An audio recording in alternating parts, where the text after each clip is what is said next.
So what is Camphill? Camphill is a place where we co-create full and meaningful lives for and with people with varied abilities in our inclusive, sustainable, nonprofit residential communities and schools.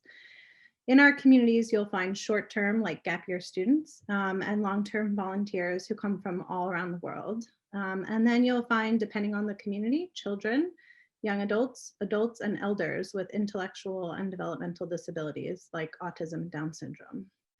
So what makes Camphill unique? Quite a lot. Let's just quickly start with authentic relationships. And that really comes from living and working together with people from different backgrounds, different cultures, and different abilities, and having the opportunity to really be yourself when you don't compartmentalize, your work friends, your school friends, your family life, all of those things. It's all together. You really you have the opportunity, and really you have no choice but to be yourself. And then in Camphill, the folks who we work with are amazing models for just being yourself, being comfortable in who you are, being accepted in who you are. And it's really one of the most beautiful things in Camphill, the friendships that come out of that. Environmental stewardship is another big thing in our communities, and you'll see that in regenerative agriculture, renewable energy, and just the overall smaller footprint lifestyle. So agriculture is big in Camphill. We practice biodynamic farming, which is really a much more holistic approach. It's like organic plus, plus, plus. Animals are treated much better. The fruits and vegetables that we grow are healthier. We don't put anything toxic in the soil. We build up the soil health. Our practices involve carbon sequestration. So it's just a much more, it really is actually like healing for the environment as opposed to harmful, and also healthy for us. The food that we eat is healthy. We spend a lot of time outdoors. And we also are very focused on creative arts, which is definitely an important part of a healthy lifestyle. So in our communities, you will find fiber arts like felting, weaving, woodworking, ceramics, candle making, book binding, a lot of artisan baking, there's stained glass. I mean, there's so many different workshops in our communities that everyone participates in. A lot of gap year students would perhaps split their week.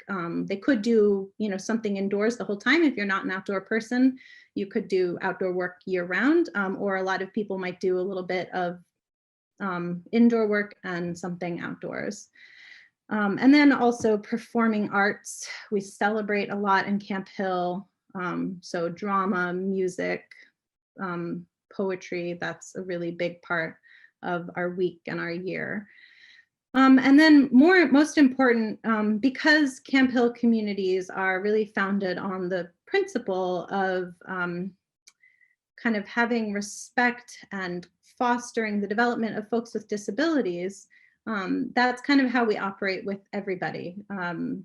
So all of our volunteers kind of benefit from just this environment that we create that's about encouraging people to learn, grow, and reach their full potential. And, that's also just goes back to these authentic relationships that's really at the core of that. And then our compensation model, which we're unique in that for our gap year students, there's no cost. We actually provide free room and board. We provide a modest monthly stipend, some vacation money, and a lot of other basic essentials. Just a quick map view that you can see kind of where our communities in North America are, with a pretty big concentration. These two ones over here with the plus signs actually represents clusters of 3 and 4 communities. And just quickly, our COVID-19 protocols, all of our communities have remained COVID-free throughout the whole pandemic. And we've just been very focused on keeping our vulnerable population safe and following, of course, all federal, state, and local guidelines. And new arrivals have a quarantine period that's very comfortable. It's basically like a free vacation with room service. And then we do require masks in certain settings, and then in other settings it's mask free. And we have these different groups that people kind of spend their time with to just keep things as safe as we can.